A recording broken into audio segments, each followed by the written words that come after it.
her student teaching internship here in spring. She will have 30 minutes to deliver that final presentation.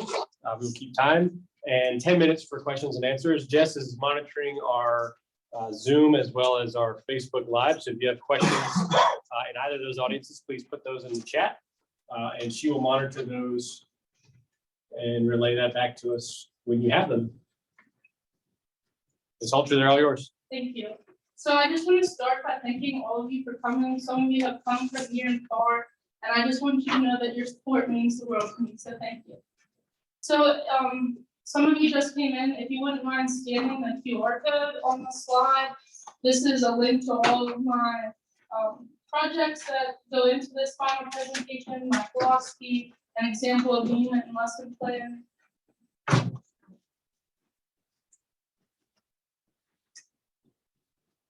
Okay. So we're going to start out by talking about who made me who I am today. I have a lot of people to thank, just like thanking people for coming.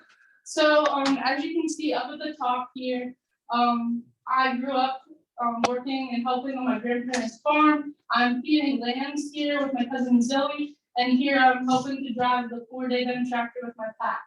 I have a lot of family to thank. Over here are all of my great aunts and my grandparents and my parents. They've all been really supportive the whole way through my high school career and into the 3 years that I've been full-time in college. So beyond my experience on my grandparents' farm, I got to work on Vital Brothers Dairy. So you can see Wayne and Dennis Vital here and Brad and Stu Vital here. They gave me a look into production agriculture, and we'll talk about that later in my experience of work. I also want to thank my friends here in the corner. And finally, our cohort, because you all have gotten me where I am today, so thank you. Next, my role models, my ag teachers, I just want to give a big shout out to them and thank them for inspiring me to pursue this career. So in the top corner, you can see Mrs. Sotomayor, Mr. Byers, Mr. Parsons, as we're about to go ziplining, Ms. Sotomayor again, and Ms. Walburn, and more pictures of our chapter. So I wouldn't be a teacher if I didn't start off with some objectives. So our objectives for the day are: who do I aspire to be as a teacher?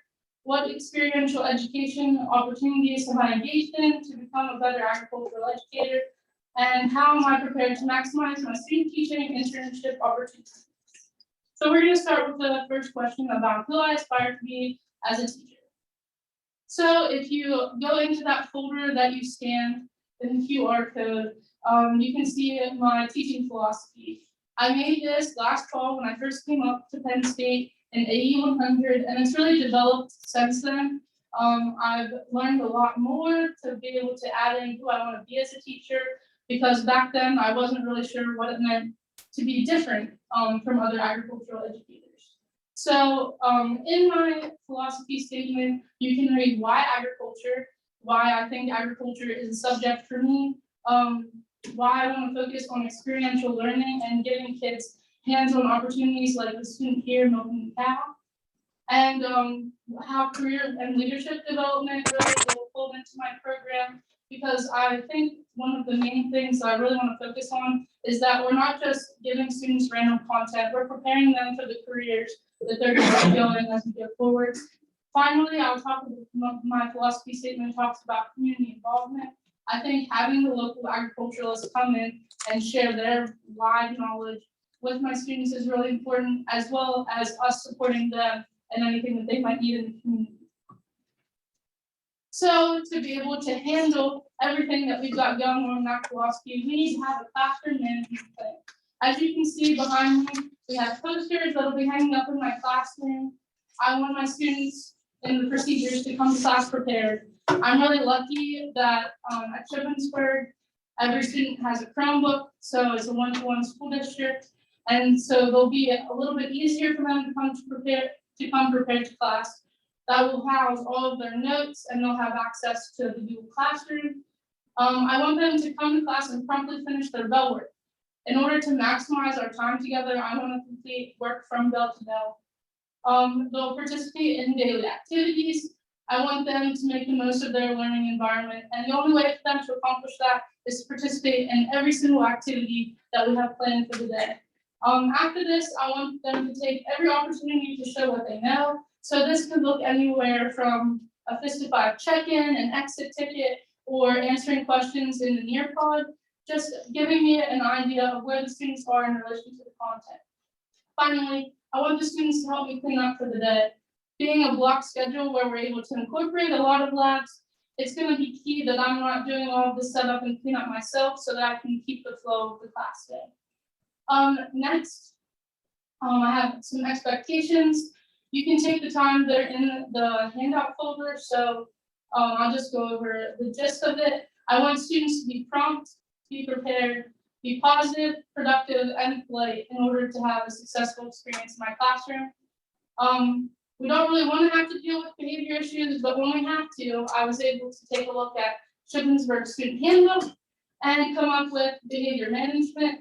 We don't want to get to the red, so we're going to start in the yellow.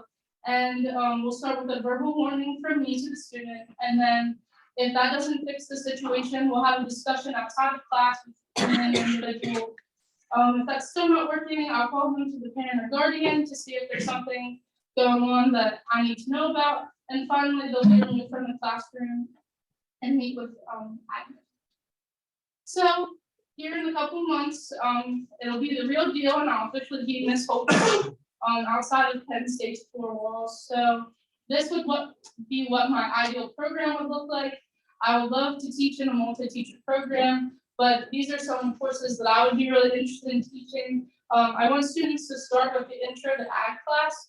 This will cover the basics of AF&R, and then I want them to choose a pathway, but also know that none of these classes are exactly prerequisites, except the animal sciences for the CP vet science, which I would see as a year-long course. But other than that, I want students to feel that they could get a wide knowledge of agriculture by taking multiple different classes, like I was given the opportunity to in high school.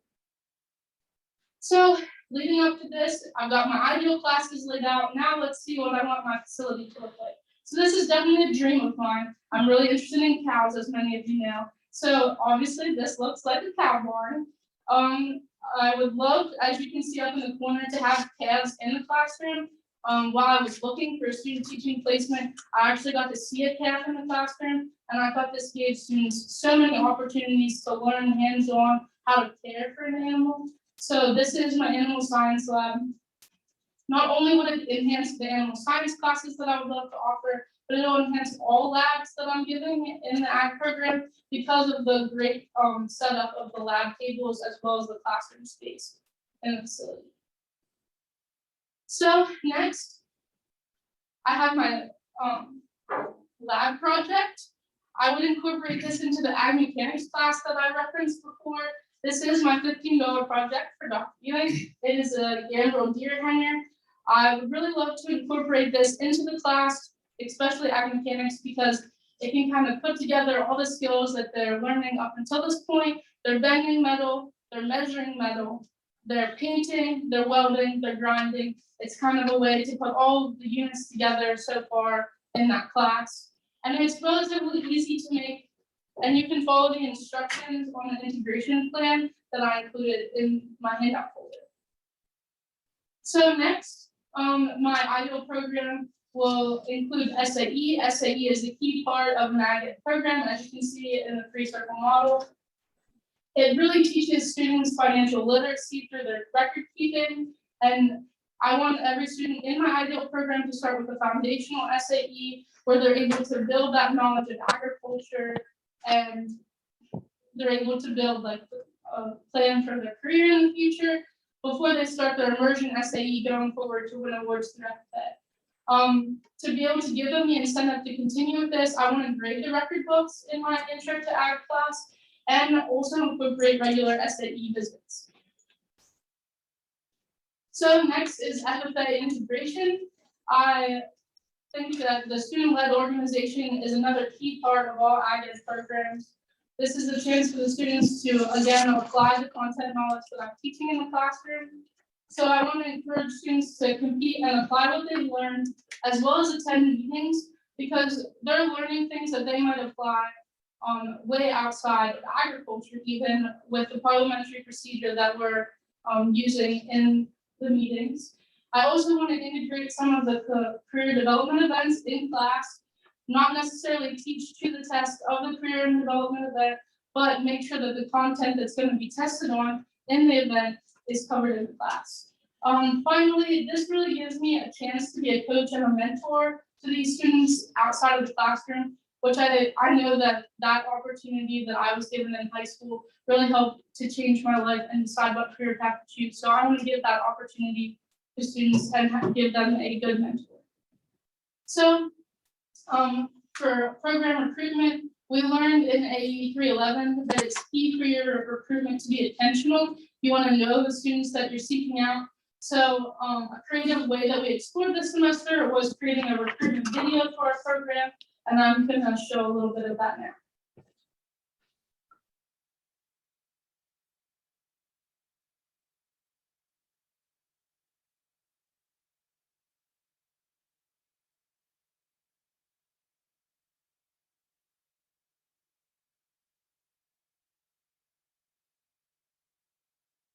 Welcome to that Gal Ag program. Let's go inside and learn some more.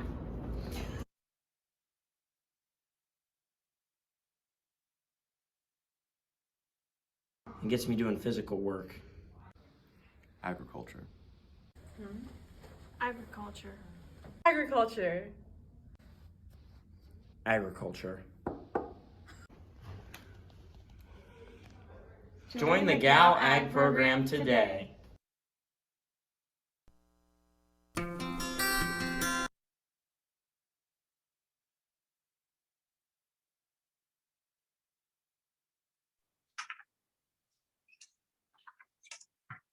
So as you can see in that video, it's really important that our students are also doing a lot of the recruitment for us. So Krista and Baylor and Jacob and Carly were supposed to depict students in our program. They were excited that they were learning about agriculture. And I really believe that in the future, my students will do a lot of the recruiting for me. They're sharing about the fun that they're having in FFA and competing in CDEs. And I think that's how we'll have a really successful program. So next, community integration and involvement. I want to give students a value-added unit of instruction with a community-based unit.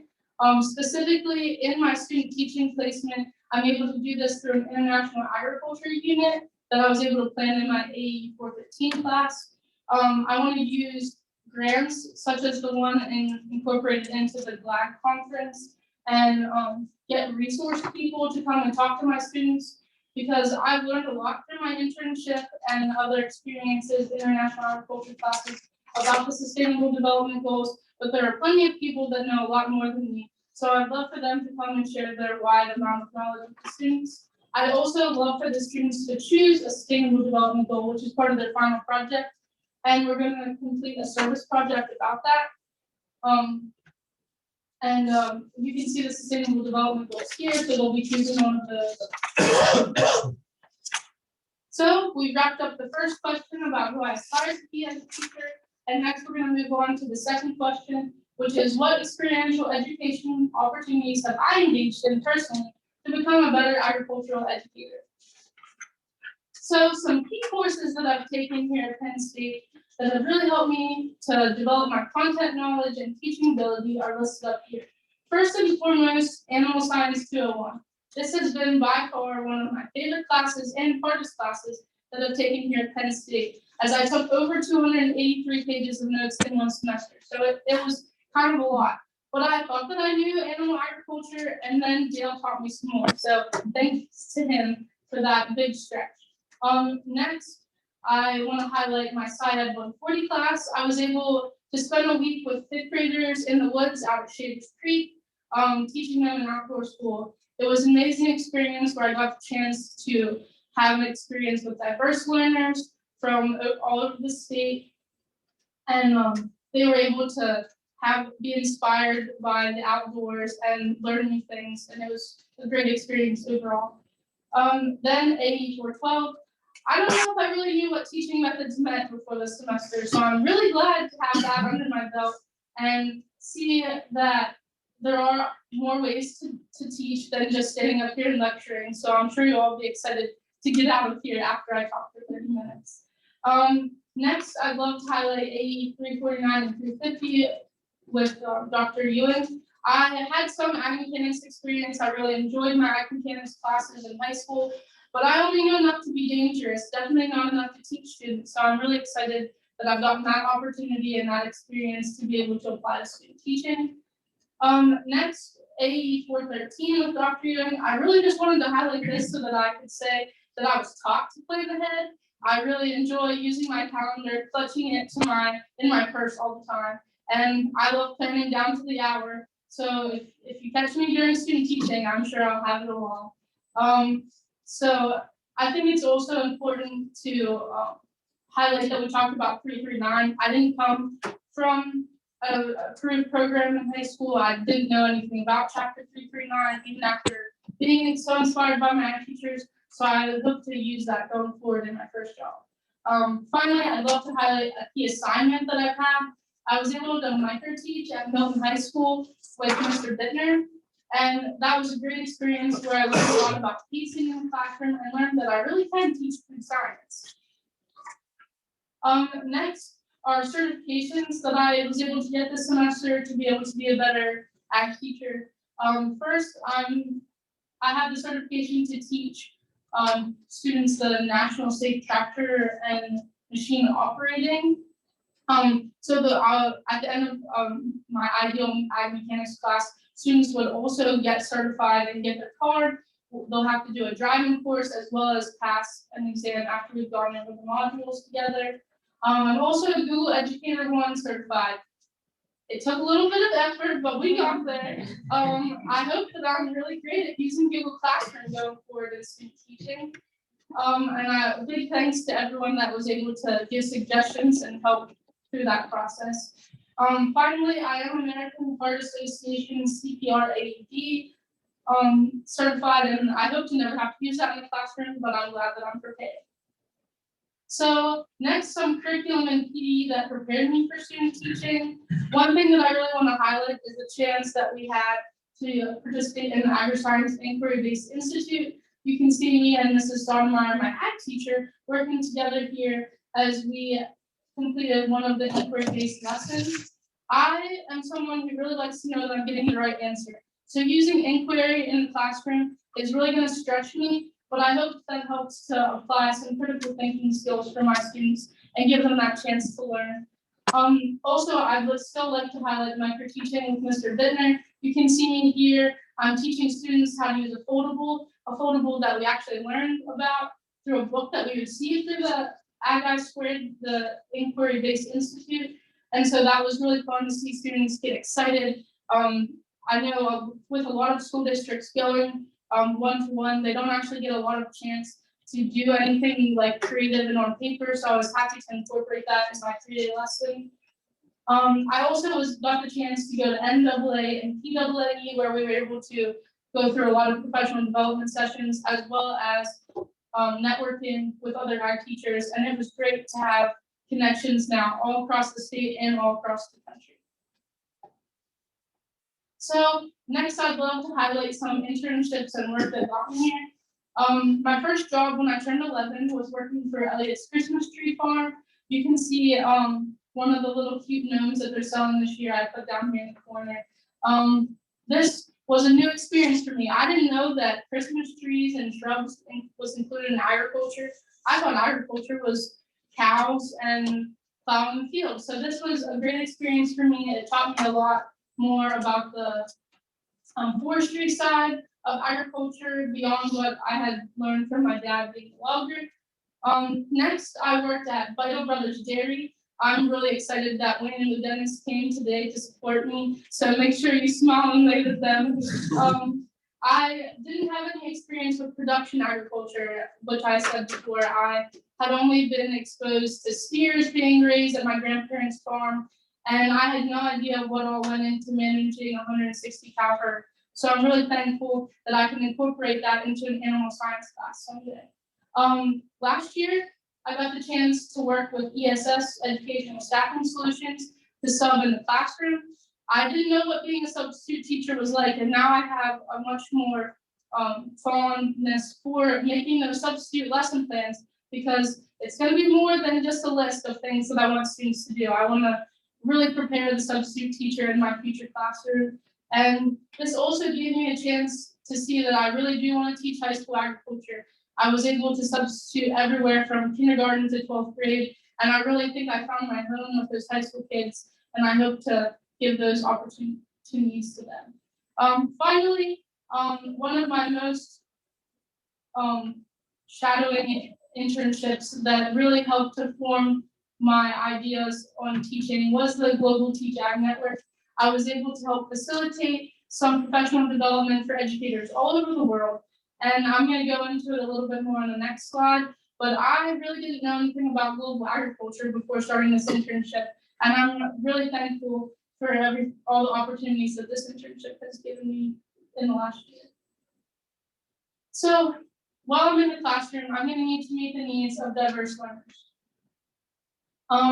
I need to teach to meet a wide variety of needs and the different domains and modalities that students learn best. So as you can see here, over here on this picture, it lists the 3 learning domains and modalities that students learn best in, and it gives you a chance to highlight the V here in VCOG in variety.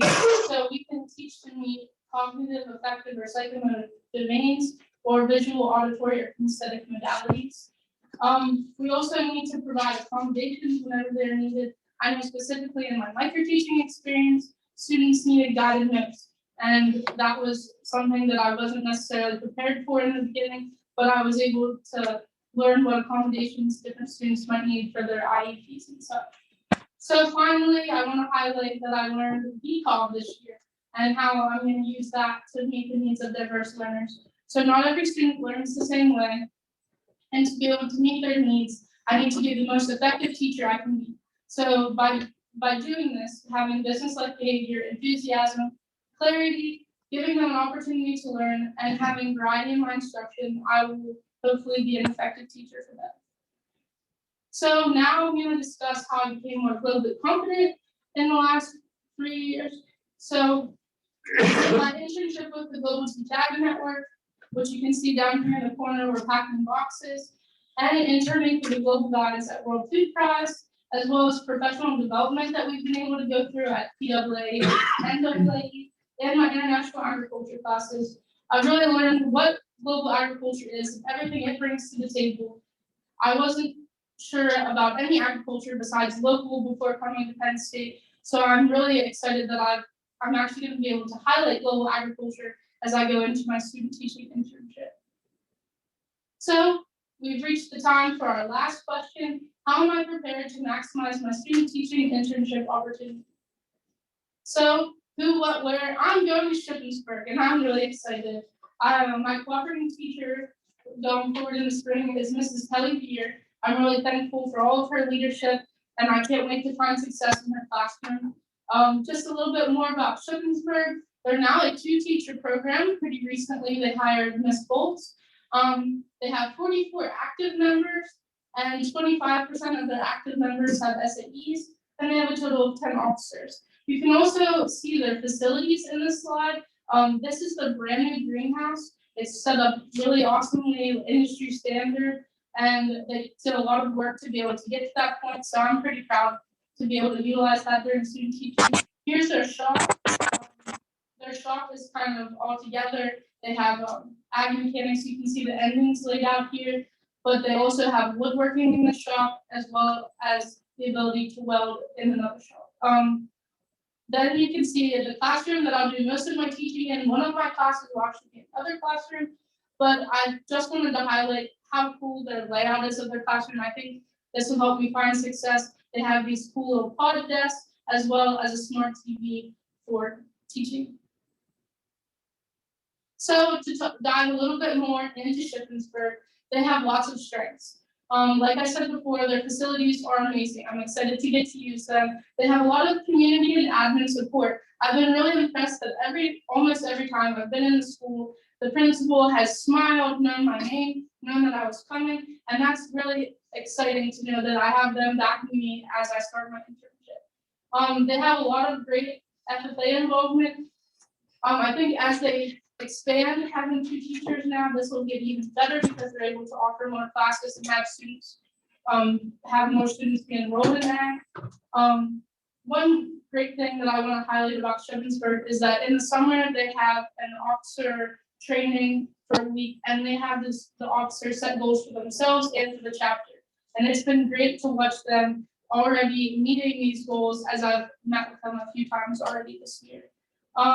Finally, I think Mrs. Beer does a great job at her program calendar. She has a shared Google calendar that she's actually included me on now, so I can see when all of their competitions are, and I can see when they don't have school, and it's great that all these students have access to that. Finally, something that we don't really want to talk about, but we kind of have to cover, is opportunities to improve their program. I just really think that comparing their program to what my ideal program would look like is that they could do a little bit of a better job with SAE integration in their classes. However, they were at one point a 1 teacher program, and they can't do everything. So I'm excited to see them improve now that they're a 2 teacher program. For my student teaching, this is my master calendar. I'll be covering a total of 16 lessons in 6 classes. And this is also in the folder that you scanned earlier, so if you need to look at it further. This is what my day will look like. I'll actually be getting there at about 7. The our first class will start at 7:25, and we'll finish the day at 2:30. Here's another look at the classes I'll be teaching. Specifically, I'd love to highlight ag leadership. I never got a chance to take an ag leadership class before, so I'm excited to get to start that and take that almost the whole way through the 15 weeks of the internship. I'll be covering everything from public speaking, international agriculture, and parliamentary procedure. So everyone knows I love planning and organization. So I had a really well thought out plan when I started lesson planning. I have one big folder titled Holtry Student Teaching in my Google Drive, and then each class has its own folder. So here you can see ag leadership, and then here is a folder for each unit, which is then broken down into each lesson, and a folder for the slides that are corresponding to those lessons. This is also all linked for my professors and cooperating teacher to have access to in Microsoft Teams. And again, if you want to scan this QR code, it'll take you right to an example of a lesson and unit thing. So as we wrap up and I start my reflection, some strengths I have as a teacher candidate is my work ethic. I really take pride in having a work ethic, and I have to thank my parents for instilling that into me. Hard work really means a lot to me and my family, and I'm glad to be able to show through this presentation that I've put the work in and made it this far. Another strength as a teacher candidate is that I know the community.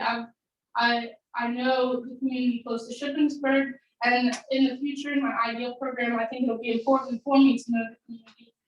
And also, I'd love to highlight again that it's important to plan ahead, and I think I really have that strength as a teacher candidate. But I'm also learning to be flexible and have adaptability as I learn pacing throughout my lessons. My professional goals as I go into student teaching are lesson pacing. I love for students to get involved in the project that we're on, but I need to keep them going. So that's something that I really want to focus on as I start student teaching. I also want to grow my content knowledge. Like I said before, I have some experience with ag mechanics, but I want to become more comfortable and more confident, like number 3 says, in front of my students, because it can be a little nerve-wracking to have a crowd of people looking at you saying, where are we going next? So finally, I want to have less perfectionism. It actually should be on the last slide because the sign in the last slide wasn't quite cropped right. So I need to learn to be less worried about how perfect it is. Finally, some contributions I've made to the cohort is organization and encouraging them to follow deadlines. It was really great getting to hear about that at the AE 311 banquet this week. So to wrap up, let's review today's objectives. We covered who I aspire to be as a teacher, the experiential education opportunities I've taken part in, and how I'm prepared to maximize my student teaching internship opportunity. Thank you for your support. And before I finish, I just wanted to share that in AE 412, we've done a lot of reflection through song. And so a song that I've been listening to over and over again as I've prepared for this presentation is So Small by Carrie Underwood.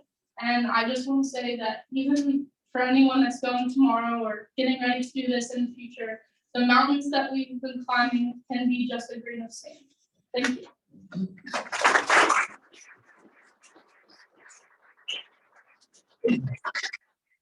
I go to 10 minutes of questions. Jess is going to help me monitor the chat to address those there. Liz, I'll start us off with a question that I had for you in regard to the way you're planning for next semester. And that is when you talked a lot about your professional development, maybe not just next semester, but on your next 5-10 years. Part of the reason why we do professional development is to stay abreast of current topics and issues in education. Can you give me an example of something that you could sort of see coming that you can't just look it up in a textbook from 20 years ago? Where are some areas in education you foresee that needs some PD in the next 10 years? That's a great question. Thank you. Just looking at the professional development that we got the chance to be a part of it at NAAE, thinking about being culturally responsive and having including students and recruiting all students. I think I'd love to explore that more because it's not something I'm necessarily completely comfortable with, and I'd love to have more professional development on that. Thank you. Carson? Liz, you've been amazing about your transparency and the resilience and the grit that you've shown in adversity in facing the Google One level one certification. So I would love to know the lessons that you learned during your journey, and if there is anything at all that can be applicable to the way that you're going to help your students next year, this spring and next year, as they maybe encounter something like that. That's a great question. Thank you. My first thought of what I was going to say was that, like, oh, you don't always have to follow the modules.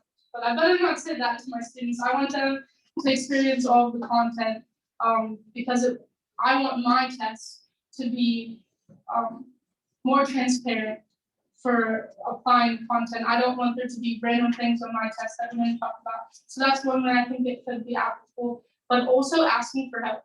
I'm very guilty of thinking that if it's going to be perfect, I better be the one to do it. So asking my family and friends for help throughout preparing for the exam, and it was a big, oh, I don't want to do that, but it really helped. So thank you. Grace? So within you said you're teaching international agriculture unit, that's really cool. And you said about having guest speakers. Have you thought about who you may want to guest speak for your class? I really did. So during my internship with the Global Guides in Iowa, I was able to meet someone who knows so much more than me about international agriculture, and that's Ernest Schiller, which I think you and Dr. Miller-Foster know pretty closely. And he offered to Zoom into my class and talk to them about the Green Revolution and everything that encompasses that and his connections to that. And I really look forward to that in the spring. Thank you. Dr. Foster? Liz, I believe you are the first student in 13 years we've ever had come up, and have only been here for 3 years. We'll only be here for 2 years on campus. So my question is, if you had one more year, what do you wish you could do? So I'm not saying you're not leaving, Liz, don't get mad at me. When you graduate, you're done. Let's pretend you had another year back at Penn State and you got some more time to do more things. What would you want to achieve or do? That's a great question. Thank you. I know in the last year, different from my first year here at Penn State, I really got to take the chance to take part in interacting with my cohort, which I really loved, and it's a friendship that no one can ever understand unless they've been in a cohort, because we're all experiencing the same thing and we're going through the same battles and we're able to band together and get through it. But beyond spending more time with my cohort, I would really love to spend more time in the organizations that I've been able to become a part of. I really enjoyed my time with Penn State Dairy Science. I was able to earn an award through the National Dairy Shrine with them, and to experience more things like that in the organization would be really great in another year at Penn State. Thank you, Liz. But, I don't remember if you included this in your presentation or not, but I know that the commonality that you and I share is that we both started at a Commonwealth campus. Yes. Can you speak to how that has also contributed to your journey and being there? Thank you, Ms. Black. That's a great question. So, like Nikki said, I started at Penn State Mont Alto. I spent a year and a half full-time there. And I really enjoyed the smallness of that university. And I think that that really contributes to my wanting to be personable with my students and have that kind of connection to them and that relationship, because we have that in our AE, and I'm really lucky that I didn't have any of those classes here at Penn State that were hundreds of students where the professors didn't know my name, but I'm sure that they exist. And I want to continue that in the future and have that relationship with my students. Thank you. Brandon, oh, sorry. I'm gonna cut off Brandon. We'll come back to Brandon. Liz, you mentioned that there's opportunity for improvement for SAE integration. I'd like for you to identify some specific ways or strategies that an agricultural educator could advance or further SAE as a program in their community or in their ag ed. Thank you. I actually got to see a couple ways when I was searching for a student teaching placement. I was able to visit Southern Huntington where they did SAE Fridays, which I thought was an awesome way to incorporate it directly into your classroom instruction. Not only having it being a grade, but giving them structured time to insert things into the record book. Also during micro teaching, I was able to experience what Mr. Bittner does, which is students have a structured entry into their record book after each class. They're recording what they learned and their goals and what they did in that class. And that was a big inspiration because I never would have thought of that on my own. Thank you.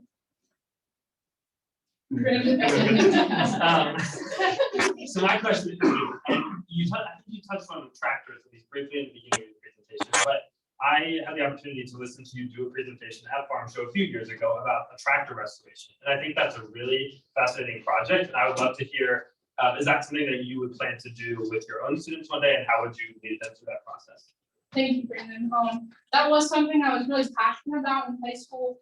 I was able to help to restore a tractor each of the 4 years that I was in high school, the last year being my past tractor, which really meant a lot to me. And I would love to do that going forward in a future program, especially having the community support. So we actually had one tractor that we restored. It was the community members, and they helped to fund the full restoration. So you really knew that you had that community support behind you. In the future, I would love to incorporate this into one of my ag mechanics classes and also allow the students to not only develop the ag mechanics skills that they learned while they were restoring, but also, like you said, the public speaking aspect, which is why I think they asked me to be a part of it in the beginning, because I didn't know much about tractors. But I really enjoyed getting on stage at Farm Show and giving those presentations. Also, I know that was through Department 35, which Carol Fay is a part of. And they're actually expanding that competition. And they're gonna, this year, I know it's they're building something for the Farm Show. So I hope to incorporate something like that going forward, get them to do more than just restore tractors and get them involved at Farm Show. Thank you. Time for one more question. Well, I would never let an opportunity. Well, this is a question I'm really looking forward to hearing your answer from. It's one of my favorite questions, to be honest. At the end of the day, when everything is said and done, and you've completed your 15 weeks of student teaching at Shippensburg, what do you hope that your colleagues, your students, the administrators, the parents, and the community say about who Ms. Holtry is? Thank you. That's a great question. I hope that they would say that I was hardworking throughout the entire experience and that my work ethic shone through. I think that's one of my better qualities as a teacher candidate, that I'm willing to stay and put down whatever I've got to get the work done. And I would also love for them to touch on the fact that I love organization and planning, and that I planned ahead good enough that it was a successful experience. Thank you. Congratulations, Ms. Holtry.